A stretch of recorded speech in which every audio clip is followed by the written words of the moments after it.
وصلي وسلم وبارك على سيدنا محمد وعلى آله وصحبه أجمعين. صباح الفل وصباح الورد، كل سنة وانتم طيبين. هنعمل النهاردة بقى ايه؟ طبعا انتوا عرفتوا، هنعمل شوية كسكسي مصري بقى، وده مصري يا جماعة مش مغربي، ده كسكسي مصري أصيل. هنعمله بطريقة حلوة قوي، يعني بصي من أحسن الكسكسي اللي هتعمليه في حياتك. جربي الطريقة ان شاء الله دي وهيعجبك جدا. يلا نخش على المقادير. اول حاجة بقى معايا كيلو من الدقيق او كيلو من الطحين. تمام كده. انت عايزه بقى تزودي الكميه زودي براحتك. هنحط المعلقه السريه دلوقتي، معلقه بيكنج باودر صغيره بس تكون هرميه كده. شايفين هي معلقه اللي هي الشاي الصغيره دي، بس انا عاملاها معلقه هرميه كده. ورشه ملح كده او ربع معلقه صغيره ملح. وده عندي هنا كوبايه ونص من الميه، ميه عاديه من الحنفيه خالص. كوبايه ونص، المج اللي هو اللي بتاع الشاي ابو ايد العادي ده، حاطه في الطبق الاحمر ده منه مج ونص. وهفضل كده ايد بترشرش وايد التانية شغاله، مش هتحتاجي بقى حد يساعدك ولا اي حاجه. اهو تفضلي ترشرشي كده. يبقى حاطينها على الدقيق ايه، حاطينها على كيلو الدقيق معلقه بيكنج باودر صغيره بس هرميه، وربع معلقه صغيره ملح خالص كده على طرف المعلقه ملح كده، وكوبايه ونص ميه برشرش بيهم اللي هو المج بتاع الشاي ابو ايد ده. بجد هتعمليه وانت واقفه، وعايزه اقولك طريقه التسويه بتاعته هتسويه وانت يعني هتشوفي اللي وراكي. وانا كملت بقيه الاكل وهو على النار، فيعني هتعمليه بكل سهوله. وعايزه اقولك طعمه من احلى من المحلات كمان. شوفي بقى اكبر محل عندك بيعملوا اسمه ايه، ده هيبقى اطعم واحلى كمان. بس جربيه وشوفي بقى التكات اللي انا هعملها، وهقولك بقى في الفيديو ده طريقه تسويته وكل حاجه. افضلي بقى افركي في ايدك ورشرشي كده، يعني ما تنزليش الميه كلها مره واحده، لا انت بترشرشي. ولو عندك بخاخ ميه يبقى احسن يعني. بس انا طبعا ما كانش عندي، فكنت برشرش كده وبفرك بايدي الدقيق بس كده. انا ما حبيتش ان انا اجري المقطع ده قوي او اقلله، علشان تشوفوا ان انا حطيت كميه الميه كلها وكله كده تمام. عايزه اقول لك بقى احنا النهارده هنعمله بقى. كان زمان بيجيبوا اللي هو اللي اسمه الغربال او الزياره ده، كانوا بيعملوا بيه فيه الكسكسي، بس كان عايزه اقول لكم كان بيزور كده وبيبقى كلاكيع. دلوقتي بقى يعني ايه مع التحديثات الجديده بقى في الكبه. دلوقتي الكبه بقت اسهل وبتعمليه بكل سهوله، وعايزه اقول لك بيبقى احلى ومفيش قطعه فيه كده مكتله. بس كده. تعالي بقى اقولك هنسويه ازاي. هنا دي حته قماشه او اي حاجه قطن، اهم حاجه تكون قطن. انا عندي دي بتاعه مخده كده، ربطتها من تحت وهحطها على المصفى وهركنها بقى لحد ما اعمله في الكبه. هاخد شويه صغيرين بشويه صغيرين، ما تكتريش في الكبه علشان ما يبقى كله معاكي مخرز. اهو افضلي بقى دي عندي اهو، واللي هيطلع من الكبه هحطه في القماشه دي. اي قماشه قطن عندك، اي فانلة قطن، بس تكون نظيفه طبعا وما تكونش فيها ريحه اومو او اي حاجه. فانا دي عندي مخصصاها وبغسلها وبسيبها للكسكسي كده. يعني كانت بياضة مخده جديده.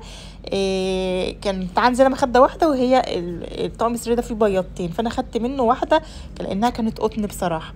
شايفه عامل ازاي خرز ازاي. حطي بقى في القماشه بتاعتك، وطبعا اربطيها من تحت وحطي تحتها مصفى.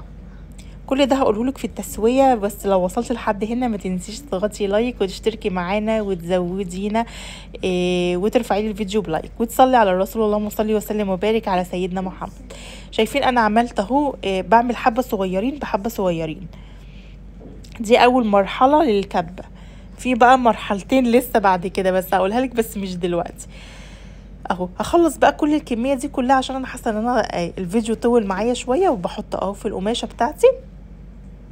هخلص كل الكميه وهرجع لكم. خلاص خلصت كل الكميه اهو. شايفين عامل ازاي بقى شكل الكسكسي اللي احنا بنشتريه في كيسه كده من بره. انا عمري ما اشتريته، عمري ما جربته بصراحه، اللي هو بس انا عارفه يعني شكله. اهو تفرديه كده وبعد كده بقى اهو تغطيه. لازم تغطيه كده بالقماشه بتاعتك من فوق علشان يشرب اي عشان احنا بنسويه على البخار. عندي حله بقى على النار اهو فيها يعني ماليه نصها كده ميه، واحطها بقى وهسيبها تغلي. لازم الميه تكون مغليه علشان الكسكسي طبعا بتاعنا هيستوي على البخار. اهو اول بقى ما الميه بتاعتي غلت حطيت المصفى طبعا والقماشه فوق اهو، وهغطيه كمان من فوق. بس كده هسيبه قد ايه بقى؟ امسكي بقى ساعتك كده، هسيبه بالظبط لمده ساعه على نار وسط كده، لمده ساعه بالظبط، وهرجع هوريهولكم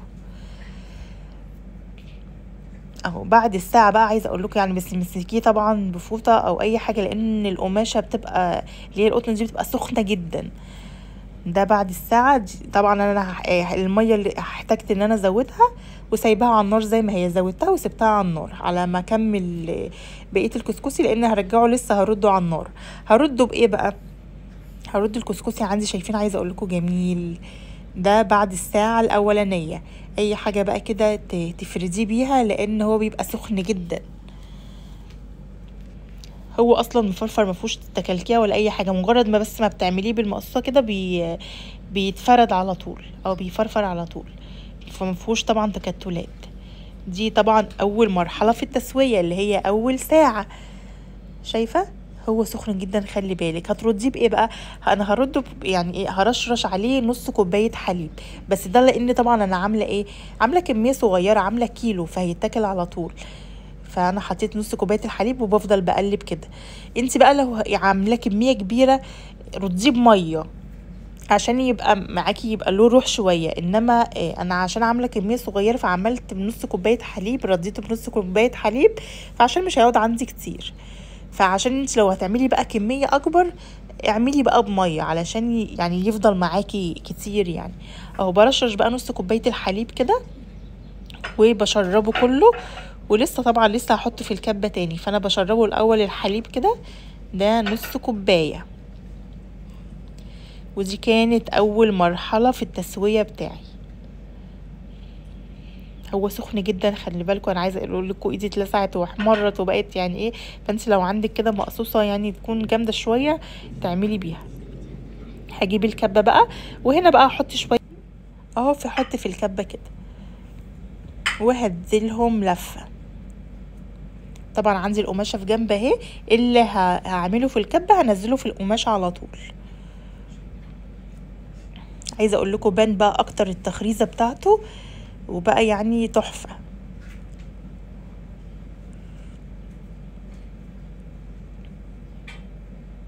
تمام كده، هنزله بقى في القماشه بتاعتي عشان اكمل طبعا التسويه التانية. هو كان اول تسويه بس، ده التسويه التانية بقى هقول لكم عليها دلوقتي بعد ما رديته بالحليب. وزي ما قلت لك لو هتعملي كميه كبيره حطي ميه ما تحطيش حليب. انا هنا عامله كيلو فيعني طبيعي ان هو مش هيقعد كتير. حتى لو فاض شويه شيليه في الفريزر. ما عايزه تعمليه بالحليب شيليه بقى في كيس في الفريزر وطلعي كيس بكيس كده، لو انت حابه ان انت تعمليه كله بحليب يعني وهتعملي كميه كبيره. انما ما تحطوش في التلاجة لان هيبوظ معاكي على طول. انما لو بميه عادي. هحط بقى اهو اللي انا عملته بحطه في القماشه بتاعتي، وطبعا النار شغاله على الميه وانا مزوداها. هو شايفين عمل ازاي، بدأ يخرز معايا ازاي. وعايزه اقول لكم بقى يعني البيكنج باودر مخليه هوا كده خفيف جدا. اخلص بقى بقيه الكميه. خلصت بقيه الكميه كلها، هرجع بقى عندي على النار تانية هحطه على المصفى وهغطيه اهو. هغطيه بقى واسيبه على النار كمان ساعه. خلاص امسكي بقى ساعتك كده في ايدك، وكمان ساعة يبقى كده ايه، دي تاني ساعة. خلاص هو احنا قربنا نخلص. هو يعني الوقت بتاعه في تسويته. خلاص بعد الساعة بقى التانية اهو، وطبعا الحلة لسه على النار اهو. عايزة اقول لكم بقى كده تحفة تحفة تحفة.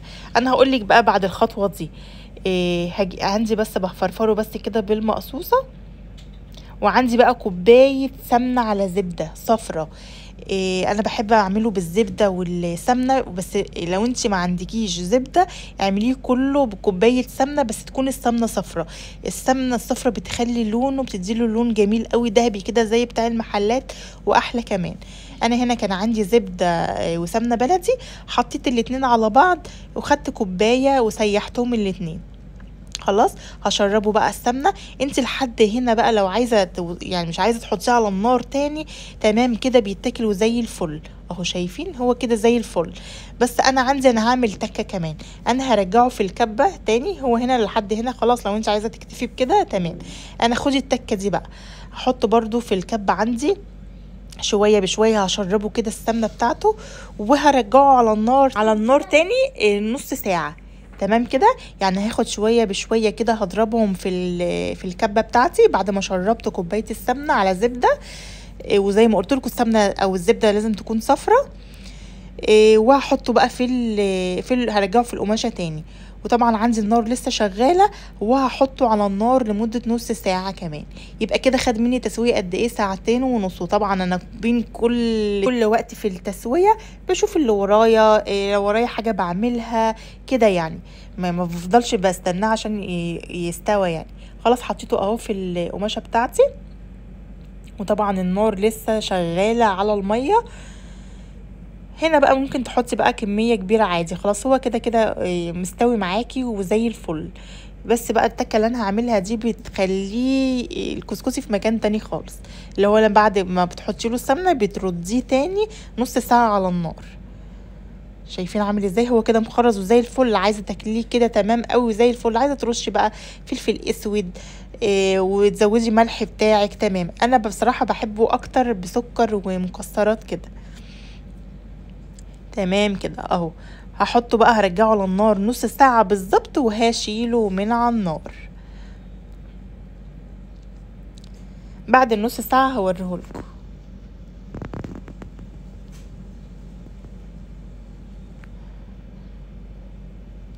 ادي كمان خلاص اخر نص ساعة خلاص طفيت على النار بقى. شوفي بقى الجمال، بجد تحفة. جربوه بجد بالطريقة دي والله هيعجبك جدا ان شاء الله. وعايزه اقول لك بقى يعني ممكن تعملي مشروع منه والله، يعني بيعمل لك كميه، الكيلو بيعمل لك كميه حلوه قوي.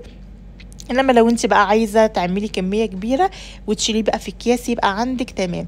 عايزه بقى تاكليه بشوربه بط تحطي عليه شويه فلفل اسود، عايزه تاكليه بسكر بمكسرات حطي حته قشطه، عايزه تاكليه في بيحبوا بلبن وسكر ومكسرات. ده في ايدك انت بقى، شوفي انت بتحبيه بايه. في بيحطوا عليه كده حته سمنه بلدي وعسل وشويه سوداني وشويه جوز الهند بقى وشويه حليب. يا سلام، بيبقى تحفه تحفه تحفه. جربيه بالطريقه دي. ولو وصلتي معايا لحد هنا ما تنسيش تصلي على الرسول، اللهم صل وسلم وبارك على سيدنا محمد. وشايفه عايزه اقول لك يعني تحسي انه رمل دهبي كده ومخرز وجميل والله العظيم، وكان طعمه تحفه بصراحه. جربيه بالطريقه دي. شايفه مفرفر ازاي؟ مهما بقى مسكتيه بايدك وكتلتيه خلاص هو هيفك. هو خلاص خد تسويته مظبوطه، واخد الميه بتاعته مظبوطه، لان لو الميه كتير هيعجن منك، ميته شويه هينشف منك ويكلكع. فالميه اللي انا قلتلك عليها دي مظبوطه جدا. شايفه عامل ازاي؟ مخرز كده، تحسي ان هو خرز كده بجد والله وانتي بتاكليه. وهوا بقى وطري كده، ويعني بجد تحفه. جربيه واحكمي انتي. يلا بقى ما عليكيش حاجه، جربي في كيلو. ولو انت اول مره تعمليه هينجح معاكي من اول مره ان شاء الله. ما تنسيش بقى تضغطي لايك وترفعي لي الفيديو وتشتركي في القناه لو انت اول مره تشوفيني، عشان لسه في فيديوهات تانية جايه كتير. وده بقى كنت حطيت شويه سكر وحته سمنه بلدي كده ومكسرات. والسلام عليكم ورحمه الله وبركاته.